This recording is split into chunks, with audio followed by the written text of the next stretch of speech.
Olá, gente. Na nossa aula de hoje, de revisão para o PAS, a gente parou a aula exatamente nesse ponto. Não deu tempo de terminar, né? Os tubos sonoros, os instrumentos. Então, vou terminar aqui com vocês. Então, esse instrumento aqui é a corda ou tubo. A corda seria com extremidades livres, né? As duas pontas, igual aquele berimbau de boca que meu amigo Paulo, professor de artes, tocou ontem no vídeo que eu passei para vocês. Você pode imaginar como se fosse corda com extremidades livres, ou tubos sonoros com extremidades abertas, como flautas, por exemplo. O lado que você toca é aberto, tanto que você assopra, né? E se você olhar aquela flauta mais simples, a flauta de bambu, a flauta doce, o outro lado também é aberto, né? Então aí a gente já viu, né, os harmônicos que esses instrumentos criam, a forma de onda, né? Vimos aqui a frequência do harmônico, da escala e o comprimento de onda, como se calcula. A velocidade é igual em todos os harmônicos, porque o meio é o mesmo, seja corda ou ar. Então a velocidade não muda. Aí em todos eles, né, a gente pode aplicar o V lambda F, isso não muda. Então, por exemplo, ó, no lugar do lambda aqui eu posso colocar 2 L's por N, no lugar do F, N vezes F1, F1 é frequência fundamental, né, do primeiro harmônico, o mais simples. Aí se for corda, não se esqueça que a gente calcula a velocidade também fazendo raiz de força de tração na corda por densidade linear. Então, se a gente altera o comprimento da corda ou a massa da corda, né, a gente vai alterar a velocidade, né? Então, F sobre μ, onde o μ é massa por comprimento. E se for gás, como tubos sonoros, instrumentos de sopro, a gente pode fazer o V igual a K, que é uma constante característica do gás, raiz de T, que é a temperatura do gás do meio.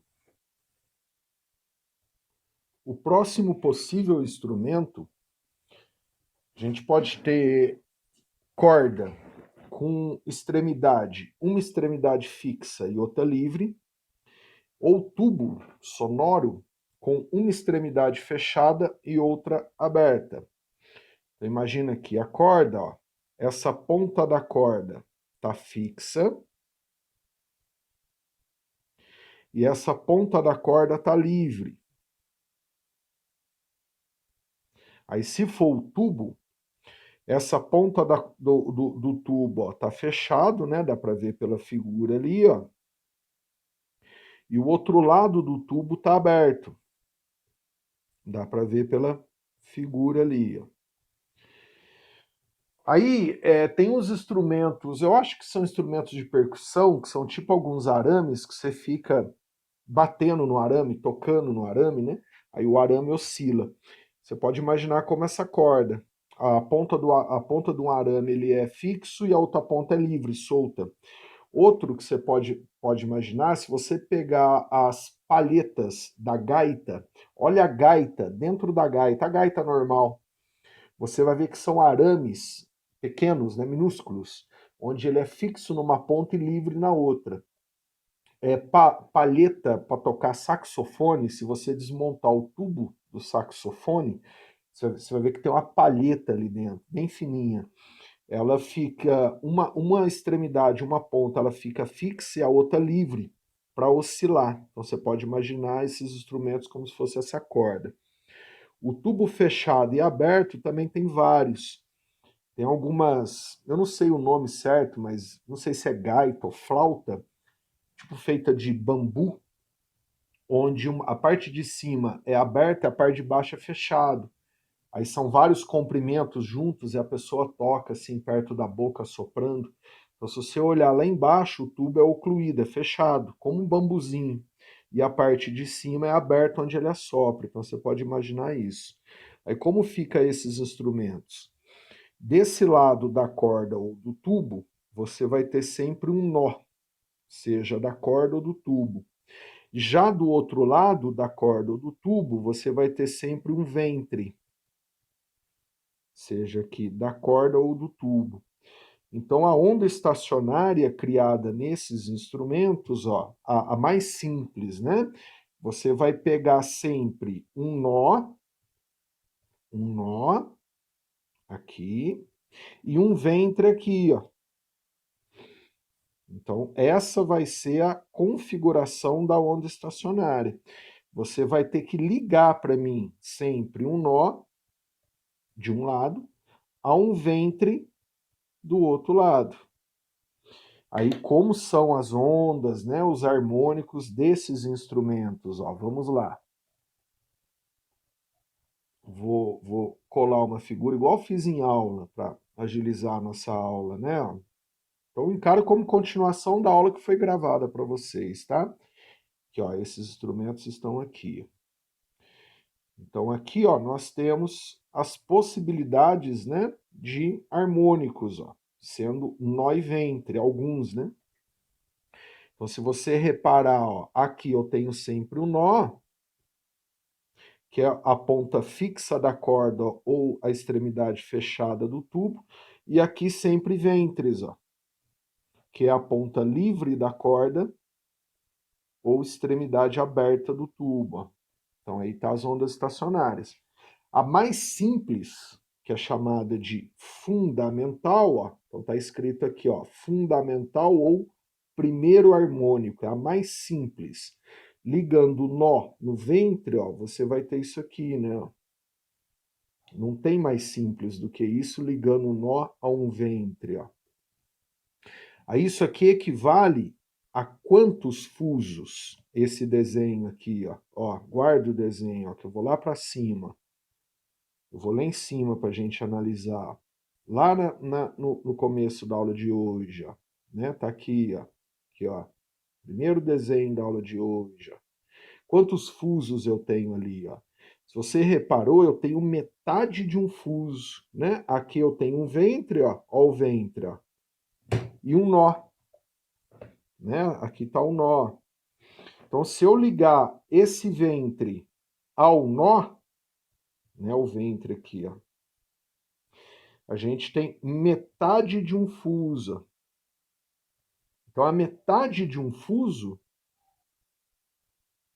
que equivale à onda fundamental, ao primeiro harmônico desses instrumentos musicais. Ó. Então, vamos lá. Toda a aula de hoje. Na verdade, eu tô gravando já na sequência. Eu parei a aula com vocês, né? Eu atrasei o Jobim. Aí eu já dei aula para o primeiro ano, já continuei aqui até para manter o padrão da aula, né? Exatamente. Então aqui, ó, a gente tem metade de um fuso como o harmônico mais simples, como primeiro harmônico, como fundamental dessa onda.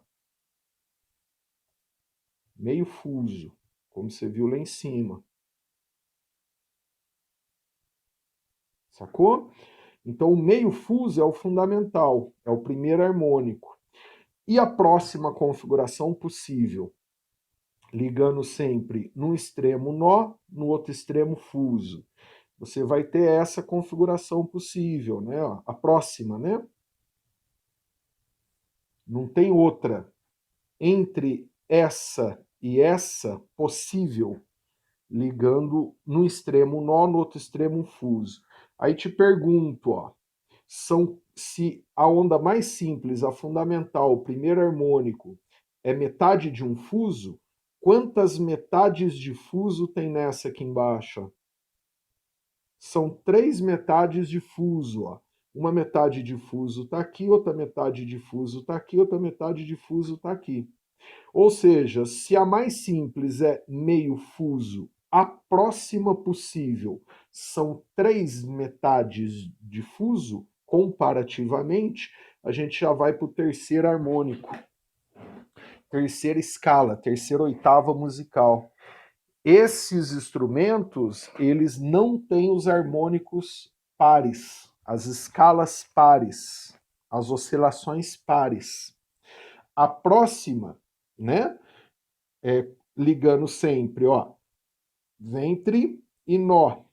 É essa aqui, ó. Aqui, se você reparar, você tem metade de um fuso, outra metade, outra metade, outra metade, outra metade. Então, são 5 metades de um fuso, e a metade de um fuso é a onda mais simples. Então, você já vai para o quinto harmônico. Não tem os harmônicos pares, esses instrumentos especificamente. Você não tem o segundo harmônico, o quarto harmônico ou o sexto harmônico. Aí do quinto vai para o sétimo, para o nono, né? E vai embora. Aí o L, como a gente padronizou, né, no comecinho da aula, equivale ao comprimento do instrumento, ao comprimento da corda ou ao comprimento total do tubo, né? Então aí, matematicamente, o raciocínio é igual para todos. O primeiro harmônico é o mais simples, ele tem uma frequência 1, que é chamada de frequência fundamental, que é padrão, né? Cada nota musical tem sua frequência. O Lá, por exemplo, seria 440 Hz. Se você digitar no Google aí, frequência fundamental das notas musicais, são tabeladas. Então, se isso aqui estiver oscilando nessa configuração com 440 Hz, ele está emitindo a nota Lá. A primeira nota Lá, do primeiro harmônico, a fundamental, o Lá fundamental, da primeira oitava musical, são os nomes usados. Aí, aqui, ó, ele já vai para o terceiro harmônico. Então, ele não tem a frequência 2. Então, já vai F do terceiro harmônico 3 vezes F1. Aqui ele vai para o quinto harmônico. Então, frequência do quinto harmônico 5 vezes F1. Aqui vai para o sétimo, né? Então, frequência do sétimo harmônico 7 vezes a frequência fundamental.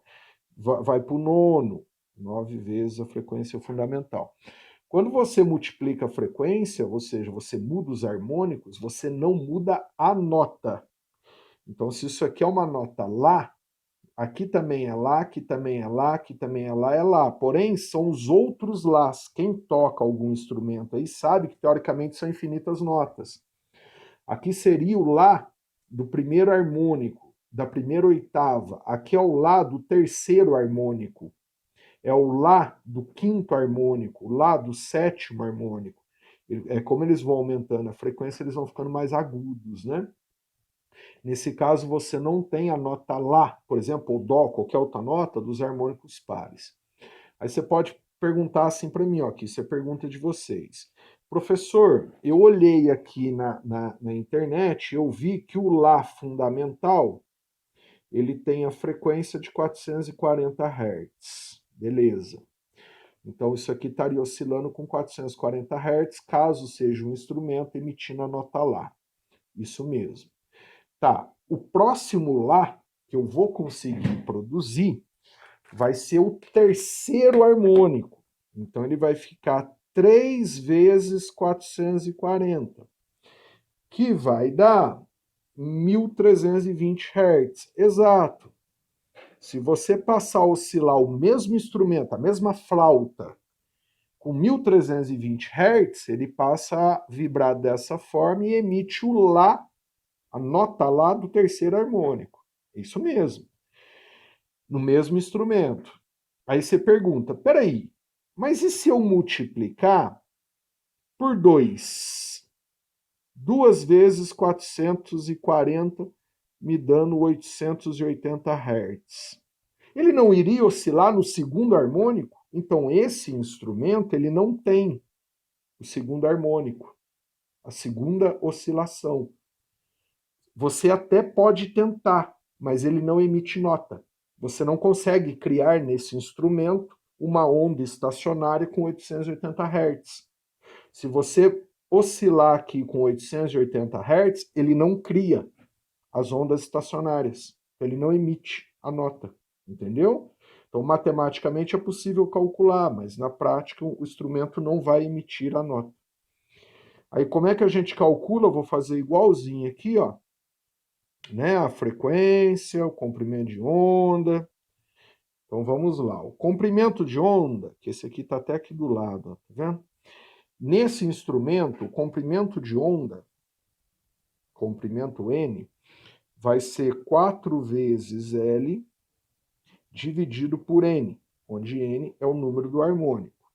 A frequência vai ser N vezes a frequência 1 fundamental. Aí tome cuidado, porque nesse instrumento o N é sempre ímpar. Ele não tem números pares. Então ele vai ser 1, 3, 5, né? 7. Ele não tem os números pares, tá? Aí imagina a velocidade da onda em cada caso aqui, ó. Aí eu não coloco 2, tá? Para não confundir. Porque se eu colocar a segunda forma de oscilação, que equivale à terceira, na minha cabeça vira uma confusão. Então eu evito chamar isso aqui de 2, né? Apesar de ser o 2, percebeu? É a segunda forma de oscilação nesse instrumento. Então, mas eu evito. Tem livro que coloca 2 aqui, mas daí o 2 ele fala que o N só é ímpar. Bom, na minha cabeça vira uma confusão. Então eu evito. Aí, como o meio não mudou, o meio é a corda, é o ar que está dentro do instrumento musical. Como o meio não muda, a velocidade não muda. Ah, não, tá vendo? Eu coloquei 2 ali. Ó. Então a velocidade não muda, tá? E aí esse N é sempre ímpar, né? 1, 3, 5, 7, 9. A equação lambda F você pode usar para todo mundo, equação fundamental. Então aqui, por exemplo, ó, o lambda aqui você pode pôr aqui, ó, percebeu? O F você pode pôr aqui, vai depender do exercício. Aí da mesma forma, se for uma corda, você pode fazer raiz de F por μ, μ é densidade linear, né? Relação massa por comprimento da corda. Então aí você consegue entender, né? Ó, se a gente alterar a força de tração na corda, você faz isso afinando, né? Puxa, solta, você altera a velocidade. Alterando a velocidade, você pode alterar a frequência, aí até atingir a frequência desejada. Se você alterar a massa da corda, ou seja, cordas mais finas ou mais grossas, você pode alterar o Mi, alterando o Mi, altera a velocidade, alterou a velocidade, altera a frequência, até chegar na frequência desejada, né? E se for um gás, você consegue calcular fazendo K, que é uma constante, característica do meio, por raiz de temperatura do gás. Então, por isso que em orquestras, se você altera a temperatura do ambiente, esquenta ou esfria, se altera a velocidade do ar que os instrumentos usam, alterou a velocidade, altera a frequência, você pode desafinar os instrumentos. Ou os instrumentos de sopro, eles são fabricados para funcionar numa determinada temperatura, para garantir, né, as afinações ou as frequências que você está tocando. Tudo bem? Vamos falar agora das ondas de batimento. Eu termino a revisão para o PAS, tá? Se vocês pegarem tudo que a gente falou muita coisa na semana passada e nessa. Qual seria a diferença da onda de batimento para a onda estacionária, né? Aí lembrando, ó, se você tem ondas indo no meio e ondas voltando no mesmo meio, eu vou chamar isso aqui de onda 1, onda 2, no mesmo meio, na mesma corda, no mesmo ar, se as ondas forem iguais, então se a onda 1 for igual à onda 2, você tem a ressonância, você vai ter como resposta no meio, né, na corda, no ar, você vai ter a onda estacionária.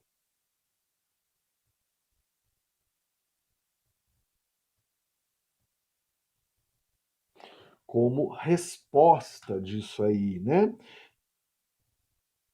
Agora, se essas duas ondas forem diferentes, mas próximas, então se a gente tiver assim, ó, onda 1, ela não é idêntica à onda 2, ela é diferente.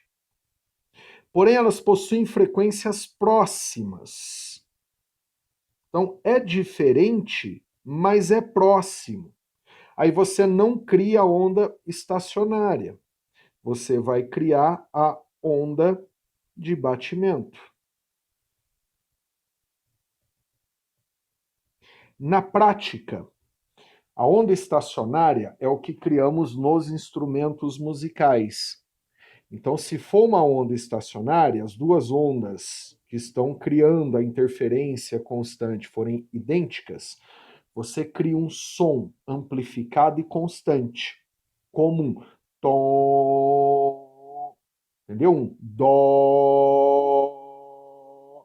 Tá aqui, ó, onda estacionária, interferência constante, amplificado. Agora, se for batimento, batimento é se as frequências forem diferentes, mas próximas. Você não vai criar um som constante amplificado, como um dó. No batimento, você vai criar assim, ó. Ele tem picos máximos e picos mínimos. Como assim? Então, um gráfico, né, um desenho que representa o batimento. E aí, no final, eu vou colocar um vídeo, tá? Então fica até o final, assiste até o final para você assistir o vídeo. Então aqui seria o batimento, ó. Né? O resultado do batimento não cria onda estacionária. Então aqui em cima você tem uma onda azul, ó, e uma onda verde, cinza, preta, sei lá a cor que está aí, ó. Essas duas ondas, elas não são idênticas, não são iguaizinhas, porque senão uma ia encaixar em cima da outra. Eu vou chamar essa onda preta aqui de 1, frequência da onda 1, e a onda azul de 2. Se você olhar uma desenhada sobre a outra, elas não são idênticas. Porém, elas são próximas. Então, a condição do batimento é que as frequências sejam próximas. Então, a frequência da 1 é aproximadamente igual à frequência da 2. Se você desenhar uma onda sobre a outra, em alguns momentos você vai ter a sobreposição, você vai ter a interferência construtiva, como se fosse ondas estacionárias, que está nessa região, por exemplo. Ó. Se você olhar aqui, ó, nessa região, fazer em roxo, ó, a onda 1 e a onda 2 estão certinhas uma sobre a outra. Aí elas se somam. Elas se somam criando isso aqui, ó, que inclusive é parecido com uma onda estacionária. Porém, elas não vão se somar o tempo todo, porque elas não são idênticas.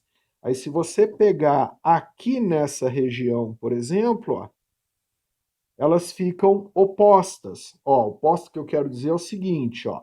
A hora que a onda 1 está na crista, a onda 2 está no vale. A hora que a onda 2 está na crista, a onda 1 está no vale. Então elas se subtraem, criando essa região de ausência. Então aqui você vai ter momentos em que o som tem intensidade máxima e momentos de silêncio. O silêncio. Então ele fica om. Isso aqui é o que inclusive atrapalha muito as comunicações, tá?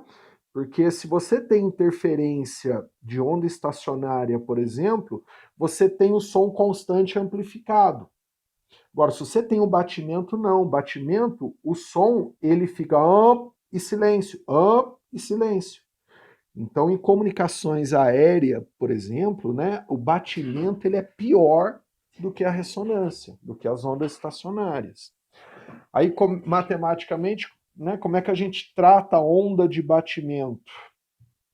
Então, onda de batimento. E eu vou colocar no final aqui um vídeo para você ver isso acontecendo, tá? Então, onda de batimento. A onda de batimento tem dois cálculos, né? A frequência média da onda resultante. Você tira a média das frequências. Então, você faz frequência 1 mais frequência 2, que são próximas, dividido por 2.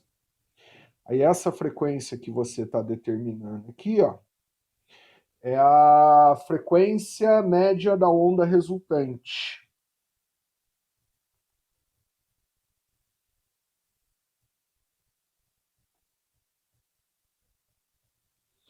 Aí eu também já vi, né, exercícios chamando de frequência média. Média da onda resultante. E aí você pode achar também a frequência de batimento, que aí você faz o módulo de uma menos a outra. Não faz maior menos menor, né? O módulo da subtração. Aí geralmente os enunciados chamam isso aqui, ó, de frequência de batimento. Frequência de batimento.